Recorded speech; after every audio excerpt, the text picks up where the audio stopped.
오늘 우리가 함께 나눌 말씀은 신약성경 요한계시록 2장 12절부터 17절까지의 말씀입니다. 요한계시록 2장 12절부터 17절까지의 말씀을 우리 함께 나누도록 하겠습니다. 우리 다 함께 자리에서 일어나셔서 우리에게 주신 하나님의 은혜의 말씀을 한 목소리로 읽도록 하겠습니다. 함께 읽겠습니다. 버가모 교회의 사자에게 편지하라. 좌우에 날성검을 가지신 이가 이르시되 네가 어디에 사는지를 내가 아노니 거기는 사탄의 권자가 있는 데라. 네가 내 이름을 굳게 잡아서 내 충성된 증인 안디바가 너희 가운데 곧 사탄이 사는 곳에서 죽임을 당할 때에도 나를 믿는 믿음을 저버리지 아니하였도다. 그러나 내게 두어 가지 책망할 것이 있나니 거기 내게 발람의 교훈을 지키는 자들이 있도다. 발람이 발락을 가르쳐 이스라엘 자손 앞에 걸림돌을 놓아 우상의 제물을 먹게 하였고 또 행음하게 하였느니라. 이와 같이 내게도 니골라 당의 교훈을 지키는 자들이 있도다. 그러므로 회개하라. 그리하지 아니하면 내가 네게 속히 가서 내 입의 검으로 그들과 싸우리라. 귀 있는 자는 성령이 교회들에게 하시는 말씀을 들을지어다. 이기는 그에게는 내가 감추었던 만나를 주고 또 흰 돌을 줄 터인데 그 돌 위에 새 이름을 기록한 것이 있나니 받는 자 밖에는 그 이름을 알 사람이 없느니라. 아멘. 이는 하나님의 말씀입니다. 하나님 감사합니다. 아멘. 다 자리에 앉으시겠습니다. 하나님 우리 아버지와 주 예수로부터 오는 은혜와 평강이 예배로 부름받아 나오신 모든 성도님들과 함께 하시기를 간절히 바랍니다.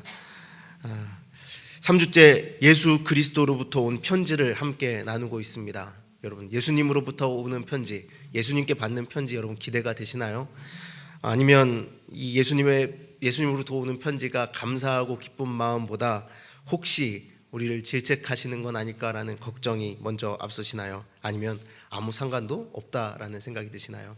주님께서 이 편지를 보내심은 그 2000년 전에 한 교회에 보내시는 말씀으로 끝나는 것이 아니라 오늘 우리 교회를 위하여 주시는 말씀이라고 제가 처음에 말씀드린 적이 있습니다. 그러니 오늘 이 편지를 받는 우리가 감사함으로 하나님께서 우리를 향하여 주시는 말씀이구나로 받을 수 있는 모두가 되기를 간절히 바랍니다. 오늘 말씀은 버가모 교회에 주신 예수님의 편지인데요, 우리가 이 말씀을 읽으며 우리에게 주시는 하나님의 뜻을 발견하기를 간절히 바랍니다. 이 버가모 지역은 로마 제국과 로마 황제를 숭배하는 황제 제의가 굉장히 발달한 도시였습니다. 서머나 지역, 지난주에 우리가 나눴던 그 서머나 지역이 황제 숭배에 있어서는 제가 최고라고 계속 말씀드렸잖아요. 그런데 이 주석을 읽다 보니까 버가모와 서머나의 차이점을 모르겠어요.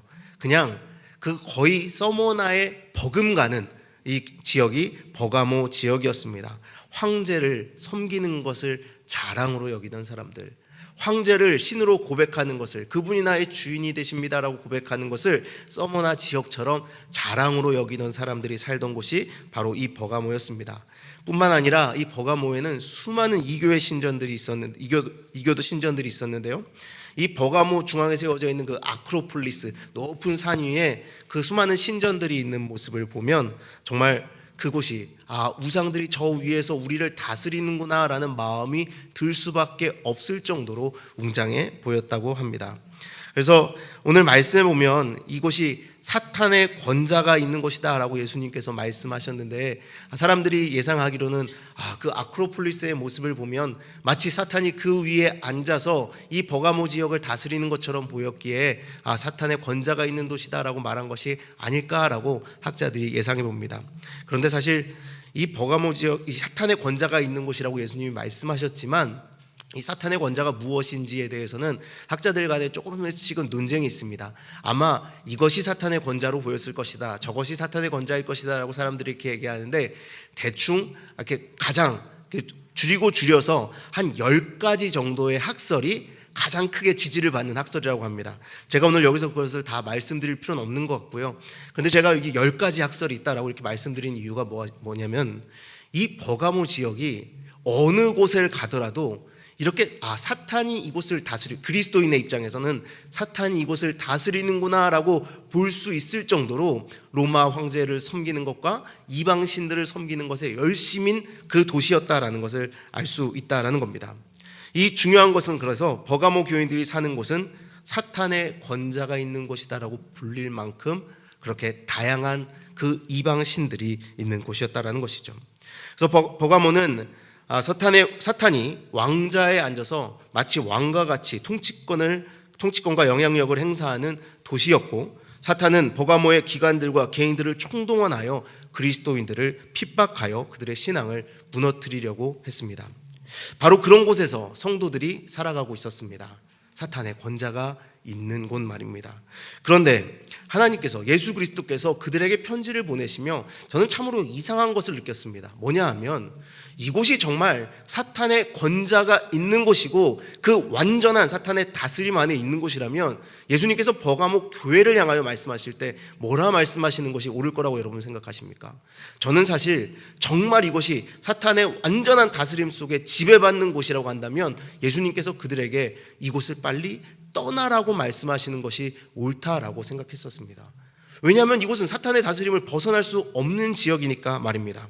그런데 예수님께서는 그들을 다른 곳으로 들어서 옮기시지도 않았을 뿐만 아니라 그들을 향하여 다른 곳으로 빨리 도망가라라고도 말씀하시지 않으셨습니다.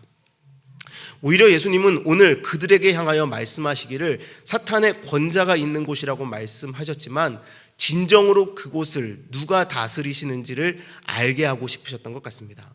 오늘 우리가 읽은 말씀 12절에 보면 이렇게 되어 있습니다. 버가모 교회의 사자에게 편지하라. 좌우에 날성검을 가지시니가 이르시되 라고 말씀하십니다. 이 버가모 지역의 총독은 특별한 권리를 가지고 있었습니다. 모든 총독이 이 권리를 가지고 있었던 것은 아니라 그래요. 검의 권리라고 부르는데 이것은 로마 제국의 적을 처형할 수 있는 권리를 포함해서 삶의 전 영역을 통치할 권력을 행사하는 권리였다고 합니다. 로마 황제의 대리인으로서 그 검을 쥔 자, 사람들의 생명을 좌지우지할 수 있는 그 능력을 가진 자라고 불렸다라는 겁니다. 곧 로마 황제를 나타내는 것이죠. 검을 든 자, 사람의 생명을 언제라도 빼앗을 수 있는 자를 말하는 것이었습니다. 그런데 예수님께서 뭐라고 말씀하십니까? 이곳이 사탄의 권자가 있는 곳이다라고 말씀하심에도 불구하고 검을 쥔 자가 누구라고 말씀하십니까? 그 권자 위에 더 높은 곳에서 이곳을 다스리시는 이는 바로 나다라고 말씀하고 계시다라는 겁니다. 너희가 지금 머무는 곳이 사탄의 권자가 있는 곳처럼 보일지라도 이 지역을 다스리는 곳, 이곳을 다스리는 자는 바로 나다라고 그들에게 말씀하시며 편지를 시작하고 있다라는 것입니다. 날성검을 가지시니 생명과 죽음에 대해 최종적인 권세를 가진 이는 로마도 아니고 사탄도 아닌 바로 너희를 위하여 생명을 내어준 예수 그리스도 나다라고 말씀하고 계시다라는 것이죠. 그래서 이 버가모 교회의 성도들은 그 예수님의 이름을 붙잡고 그 고난 가운데에서도 환난 가운데에서도 그 믿음을 지키는 삶을 살 수가 있었던 것입니다. 여러분, 사탄이 완전히 다스리는 지역이라면, 사탄이 그들을 좌지우지할 수 있다면 어떻게 그곳에서 믿음을 지킬 수 있었겠습니까? 그러나 예수님께서는 진정으로 그들을 다스리고 계셨기에 바로 이들이 믿음의 싸움을 싸워 나갈 수 있었다라는 것입니다. 사탄이 다스리는 것처럼 보이나 그럼에도 불구하고 그들을 붙잡고 계시고 그들을 최후의 심판하실 분은 예수님이시기에 믿음의 싸움을 싸워낼 수 있었던 것이죠. 이사야서 11장 4절의 말씀에 보면 이렇게 기록되어 있습니다. 공의로 가난한 자를 심판하며 정직으로 세상의 겸손한 자를 판단할 것이며 그의 입의 막대기로 세상을 치며 그의 입술의 기운으로 악인을 죽일 것이며, 바로 예수님의 입에서 나오는 그 말씀의 검이 악인을 죽이며 세상을 칠 것이다라고 이미 말씀되어 있지 않습니까? 바로 그것처럼 황제가 가진 검보다 더욱 강한 말씀의 검을 가지신 이가 오늘 그 버가모 교회를 향하여 말씀하고 계신 것입니다. 심판과 다스림의 권세가 나에게 있다라고 말입니다. 그래서 바로 이곳에서 버가모 교회는 그 사탄이 다스리는 것처럼 보이는 이 악한 세상 속에서 모두가 사탄을 섬기고 그 악한 세력을 섬기며 하나님의 공의와 정의는 상관없이 악을 행하며 살아가는 것과 같은 그 도시 속에서 믿음을 지키며 순교자가 나오기까지 그들은 그 그리스도인으로서의 삶을 살아간 것입니다. 예수님께서는 바로 오늘 이 말씀에 나오는 순교자 안디바를 향하여 내 충성된 증인이라고 부르십니다. 여기서 내 충성된 증인이라고 부르시는 이 말씀은 1장 5절, 계시록 1장 5절에 기록된 예수님을 일컫는, 예수님을 나타내는 단어와 동일한 단어입니다. 5절입니다. 또 충성된 증인으로 죽은 자들 가운데 먼저 나시고 땅의 임금들의 머리가 되신 예수 그리스도로 말미암아 은혜와 평강이 너에게 있기를 원하노라에 나오는 이 충성된 증인, 예수님을 나타내는 이 단어를 그 순교자를 향하여 사용한 것입니다. 여러분, 그보다 믿는 이에게 영광스러운 칭호가 어디 있겠습니까? 사탄의 권자처럼 보이는 그 도시에서 악한 권세에 머리 숙이지 않고 주님이 이곳을 다스리신다라는 믿음 안에서 그 날선, 예수 그리스도의 날선검 아래서 다스림을 받아 그 악과 맞서 싸워 순교를 하기까지 버텨낸 그들을 향하여 예수님께서 자신에게 주어졌던 그 칭호를 주시는 것, 이것보다 영광된 일이 어디 있겠습니까? 그런데 버가모 교회는 바로 그 일을 감당하고 있었다라는 것입니다. 자, 그런데 여러분, 버가모 교회는 분명히 예수님께서 이곳을 다스리신다라는 그 믿음 안에서 그렇게 순교자가 나오기까지 믿음을 잘 지키고 있었는데, 그렇게 어렵고 힘든 상황 속에서도 예수님만을 우리의 주인입니다라고 잘 증거하며 살고 있는 것 같았는데, 그런데 예수님께서 그럼에도 불구하고 너희에게 책망할 것이 있다라고 말씀하십니다. 여러분, 교회 안에 작은 문제가 생기기 시작했었습니다. 교회가 하나 되어 목숨을 걸고 믿음을 지키고 있었는데, 황제에게 절하지도 않고 수많은 우상들을 섬기지도 않고 있었는데, 그들이 예상하지 못한 부분에서 균열이 일어나고 있었다라는 겁니다. 예수 그리스도의 증인으로 그것을 살아가던 이들에게 예수님께서 그렇다면 무엇을 책망하시겠다라고 말씀하셨습니까? 그것은 바로 발람과 니골라당의 가르침을 따르는 자들이 있기에 책망하시겠다라고 말씀하셨습니다. 여러분, 발람이 누군지 기억하시나요? 발람이 어디 나오죠? 다들 겸손하셔서 절대 먼저 말씀 안 하세요. 항상 기다려주세요. 네, 맞습니다. 민수기. 지금 말씀하신 분도 이렇게 말씀하세요. 네. 우리 교인분들 너무 겸손하세요. 크게 말씀하셔도 괜찮아요. 네, 발람, 민수기를 보면 이스라엘 백성들이 이제 가나안으로 진입하기 직전에 아모리인들을 완전히 섬멸합니다. 근데 그 이스라엘 군대의 위력을 보면서 모압왕 발락이, 이 사람 발락입니다. 모압왕 발락이 위협을, 공포감을 느낍니다. 큰일 났다. 이스라엘 백성이 우리를 지나간다면 우리도 저렇게 될 수 있겠구나라고 두려운 마음이 듭니다. 그래서 어떻게 하냐면 발람이라는 선지자를 불러와서 이스라엘을 저주해달라고 그에게 돈을 주며 부탁하는 것이죠. 그런데 여러분, 선지자가 뭐 하는 사람입니까? 주신 말씀을 말하는 사람이 선지자 아닙니까? 하나님께서는 발람에게 그 저주의 말씀을 허락하지 않으십니다. 안 돼. 가서 절대로 저주하면 안 돼라고 발람에게 말씀하시며 오히려 이스라엘을 축복하게 하시죠.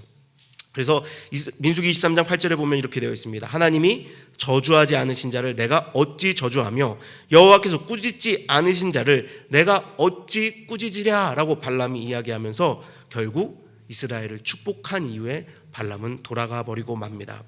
그런데 이렇게 이 일이 끝나는 줄 알았습니다.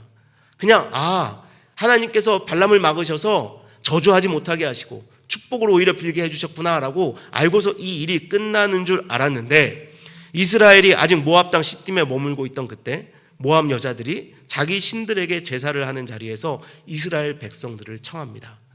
와서 우상을 섬기라는 것도 아니었습니다. 무엇을 청했냐? 함께 식사하자는 거였습니다. 함께 음행하자는 거였습니다. 민수기 25장 1절과 2절입니다. 이스라엘이 시딤에 머물러 있더니 그 백성이 모압 여자들과 음행하기를 시작하니라. 그 여자들이 자기 신들에게 제사할 때에 이스라엘 백성을 청하매 백성이 먹고 그들의 신들에게 절함으로. 자, 여러분, 무슨 일이 일어났다고요? 모압 여자들이 자기들이 신들에게 제사할 때에 이스라엘 백성들을 초대한 것입니다. 함께 식사하자고 말입니다. 우상을 섬기자고 한 것이 아닙니다. 그런데 여러분, 이 식사의 자리는 무엇이었냐면 바로 제사를 지내고 난 후 그 음식을 나누는 자리였는데, 이 음식을 나누는 것 또한 제사의 연속이었다라는 겁니다. 그리고 이 제사 자리로 초대한 이들이 누구였냐면 바로 성전 창기들이었습니다. 여러분, 이 이방신들을 섬기는데 항상 함께하는 것이 있습니다. 그것은 무엇이냐면 이 성전 창기들과 그 음란한 행위를 해서 그 신들을 만족시키는 행위가 이 이방신들을, 이 고대 근동지방에 있던 신들을 섬기는 행위에는 포함되어 있었다라는 겁니다. 여러분, 이들이 바로 여기에 넘어간 겁니다. 식사하러 오시지요 라는 그 말에 넘어가서 그 여인들과 함께 음행을 저지르고 우상에게 나가서 절하고 말았다라는 겁니다. 자, 그런데 민수기 31장 16절을 보면 이것이 누구의 꾀였는지가, 누구의 괴계였는지가 이렇게 기록되어 있습니다. 민수기 31장 16절입니다. 보라, 이들이 발람의 꾀를 따라 이스라엘 자손을 부올의 사건에서 여호와 앞에 범죄하게 하여 여호와의 회중 가운데 연병이 일어나게 하였느니라. 아멘. 발락에게, 발람은 창기들을 이스라엘 백성에게 보내 미혹시키고 그들의 신앙을 버리고 이교신들에게 예배에 참여할 수 있는 방법을 가르쳐 준 것입니다. 저주할 수 없으니까 돈을 받은 대가로 꾀를 알려준 것입니다. 가나안 땅을 앞에 두고 이스라엘을 그래서 흔든 것은 무엇이었습니까? 외부로부터 온 저주나 외부로부터 온 강한 칼이 아니었습니다. 그저 가서 한 번 한 식사가 이스라엘을 흔들기 시작한 것이었습니다. 그냥 식사 한번 하는 건데 뭐라는 마음으로 이 성전 창기들의 초대에 응했던 그 자리에서부터 이들은 흔들리기 시작했고 그 자리에서 24,000명이 연병으로 죽고 마는 그런 일이 생긴 것입니다. 여자들과 음행하여 그 여자들이 자기 신들에게 제사할 때 백성이 함께 먹고 함께 절하게 된 것입니다. 여러분, 결코 처음부터 절한 것이 아니었습니다. 여러분, 바로 이와 같은 일이 버가모 교회 안에서도 벌어지고 있었다는 겁니다. 외적인 그 핍박, 강한 핍박은 잘 견뎌내고 있었는데 무슨 일이 있었느냐? 아무렇지도 않게 일어나고 있는 일, 그것은 사교적인 모임이라고 사람들이 그 그리스도인들을 초대할 때에 그리스도인들이 그 식사의 자리로 나아가기 시작했다는 겁니다. 점차 그 이전에 즐기던 삶으로 그리스도인들도 참여하기 시작했다는 것이죠. 여러분, 그런데 생각해 보십시오. 믿지 않는 사람들과 식사하는 것, 그것이 잘못입니까? 믿지 않는 사람들의 초대에 우리는 그런 거절해야 되는 걸까요? 아니요, 그것을 말하는 것이 아닙니다. 이 식사의 자리는 무엇이냐 하면 바로 신전 안에서 이루어지는 식사의 자리에 교인들을 사람들이 초대했고 사람들이 거기에 응하기 시작했다라는 겁니다. 신전 안으로 들어가서 제사의 일부였던 그 식사의 자리에 이 교인들이 참여하는 일이 버가모 교회 안에 일어나기 시작했다는 겁니다. 그런데 여러분, 그것이 우상을 섬기는 행위일까요? 아닐까요? 사람들은 그렇게 얘기했습니다. 아니, 밥 먹는 게 뭐 우상 섬기는 일이야. 괜찮아. 난 예수님을 믿는 믿음이 있으니까. 이런 음식? 제사 지낸 음식이라고 해서 나한테 문제될 것 없어 라고 사람들이 얘기한 것입니다.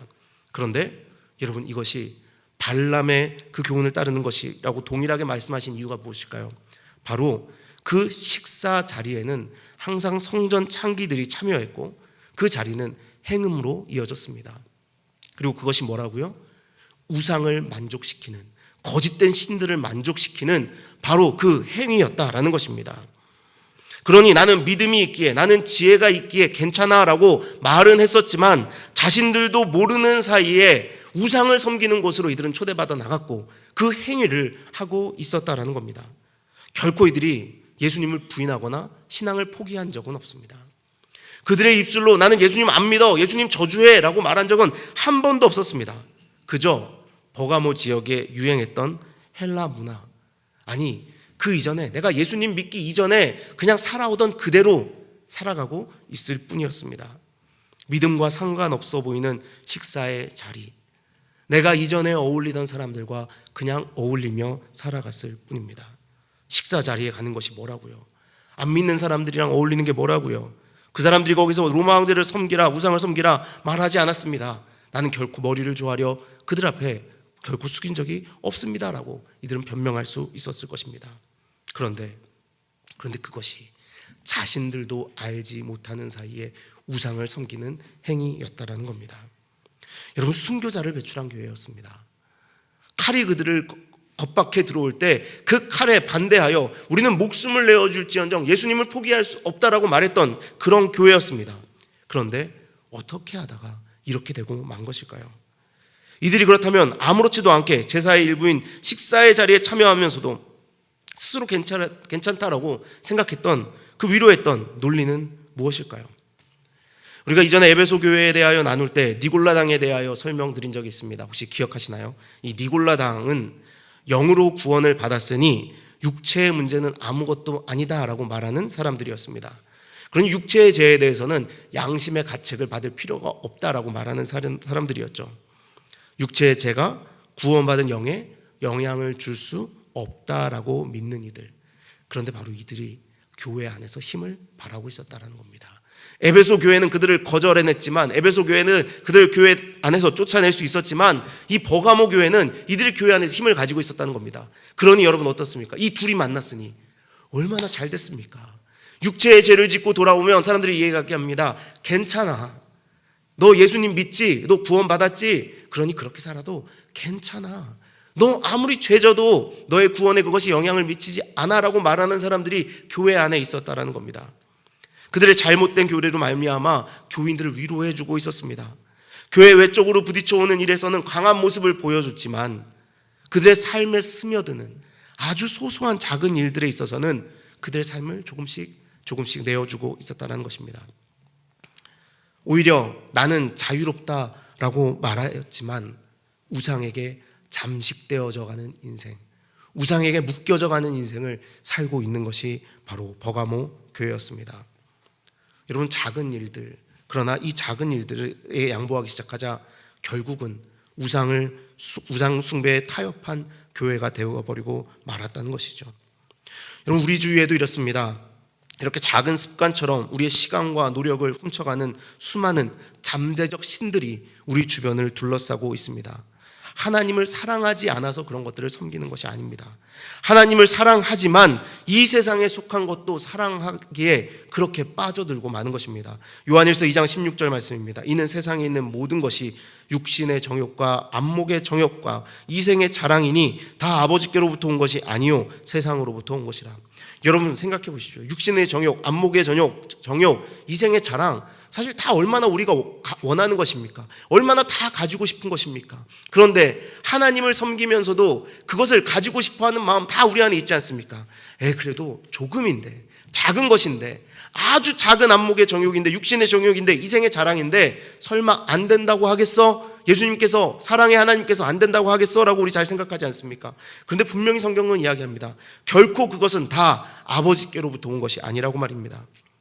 여러분, 생각해보면 교회는 오히려 핍박받을 때 부흥했습니다. 완전한 에워싸임을 당할 때 오히려 교회는 더 강력하고 부흥했다라는 겁니다. 오히려 신앙의 자유가 주어질 때 어떻게 됐습니까? 교회는 병들기 시작했습니다. 여러분, 로마 교회를 생각해 보십시오.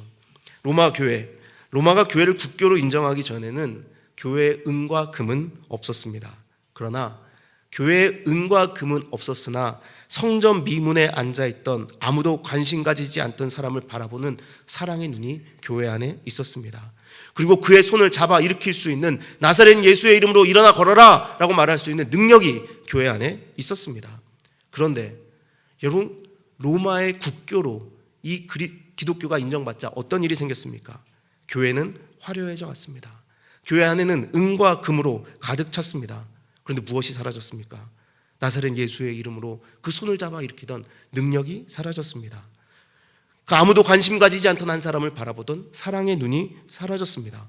은과 금만 남았고 은과 금만 추구하기 시작했습니다. 핍박을 이겨냈는데 그 안에서부터 골병이 들기 시작했다는 겁니다. 교회의 틈이 생긴 것입니다. 세상에 타협한 복음이 교회 안으로 들어왔습니다. 진정한 예수 그리스도의 복음만이 우리의 살 길인데, 우리의 살 힘인데, 구원의 능력인데 타협한 복음이라는 이상한 복음이 우리 안에 들어오기 시작했다는 겁니다. 그럴 수도 있지, 세상 사는 게 다 그렇지 라고 말하는 그런 복음 말입니다. 그러나 여러분, 우리는 누구입니까? 예수 그리스도를 구원자라고 고백하고 주인이라고 고백하는 이들 아닙니까? 로마서 10장 9절 말씀해 보면 네가 만일 내 입으로 예수를 주로 시인하며 또 하나님께서 그를 죽은 자 가운데서 살리신 것을 네 마음에 믿으면 구원을 받으리라 라고 되어 있습니다.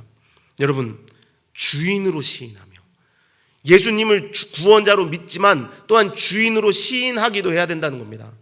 여러분, 주인이 우리에게 일을 시키는데 뭘 모르시는군요. 세상 그렇게 사는 거 아닙니다. 교회에서는 그렇게 살 수 있죠. 근데 세상 나가서는 그렇게 사는 것 아닙니다 라고 우리가 감히 말할 수 있냐라는 겁니다.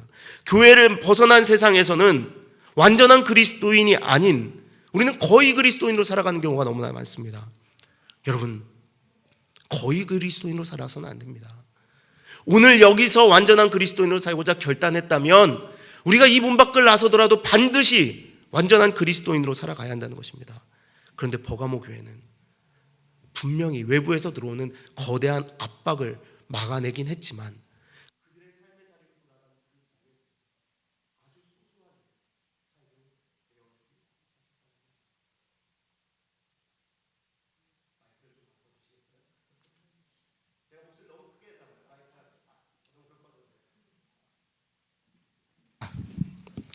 다시 돼요. 네. 다시 잠시 쉬는 시간 가졌습니다. 잘 쉬셨어요? 네, 잘 쉬셨으면 다시 말씀 듣도록 하겠습니다. 교리적으로는 여러분 교회가 튼튼하게 서 있는 것처럼 보였습니다. 그런데 세상으로 나아가면 이전의 삶과 달라지지 않은 그대로의 삶을 살았다는 겁니다. 여러분 예수 믿기 이전과 예수 믿은 이후의 삶이 같을 수 있습니까? 예수 믿기 이전에 누렸던 세상적으로 향락되었던 그 세상을 예수 믿고 나서도 누려도 괜찮은 겁니까? 세속화되어 타락해가는 모습, 그 모습이 예수 믿고 난 이후에도 우리 안에 있어도 되는 것입니까? 예수님 오늘 우리에게 경고하십니다. 너 분명히 나를 주인으로 고백하고 나를 믿음으로 구원받았다고 하는데 그 이전의 삶과 오늘이 분명히 다르냐라고 말입니다. 믿음으로 굳건하게 서 있다고 여기지만 도덕적으로는 병들어 있는 것은 아니냐.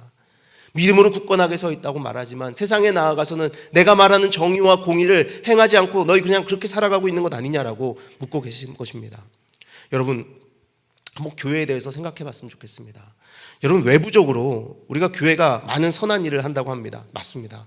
여러분 교회는 외부적으로 많은 선한 일을 합니다. 그리고 선교를 합니다. 예수 그리스도의 복음을 전하러 정말 땅끝까지 가는 많은 선교사들이 있습니다. 그런데 여러분 제가 분명히 말씀드리지만 이것은 선한 일을 하지 말자, 선교를 하지 말자라고 말씀드리는 것이 아닙니다. 교회에 있어서 선교는 그 무엇보다 중요한 가치입니다. 그리고 세상에 나아가서 어려운 이웃들을 돕는 것은 무엇보다 중요한 가치입니다. 그런데 여러분 한국교회 여름마다 얼마나 많은 단기 선교팀들이 세상을 향하여 떠나갑니까? 그리고 그로 인하여 많은 이들이 분명히 죽음 가운데서 살아나 복음을 믿게 되었고 수많은 교회가 세워진 것은 사실입니다.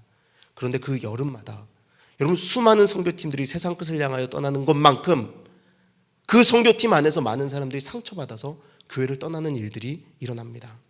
어느 교회를 막론하고 분명히 단기 선교팀들을 떠나보내지만 그 안에 서로 합해지지 않는 마음과 사랑하지 못하는 마음으로 그 안에 그 균열이 생기고 쪼개져서 교회를 떠나는 이들이 생겼다는 겁니다. 상처받는 사람들이 얼마나 많았습니까? 주님을 위해서 죽겠다고 말은 하는데 정작 그 안에서 하나 되지 못하는 그 선교팀, 여러분 그것이 옳은 것일까요? 분명히 선교는 가야 합니다. 그러나 어떤 마음으로 가야 합니까? 정말 내가 그곳에 가서 예수 그리스도를 위하여 죽고자 하는 마음으로 간다면 오늘 내 옆에 있는 이 한 사람을 위하여서도 그렇게 할 수 있는 마음으로 가야 하는 것입니다. 그런데 내부에서는 조금씩 균열이 생기고 있는 겁니다. 정말 이 사람이랑은 같이 못하겠어라는 마음 말입니다. 옆에 사람을 위해서는 예수님처럼 그 삶을 내어주는 것을 못하면서 그래도 선교해야 된다라고 말하는 그것, 여러분 그 결과가 어떻게 되겠습니까?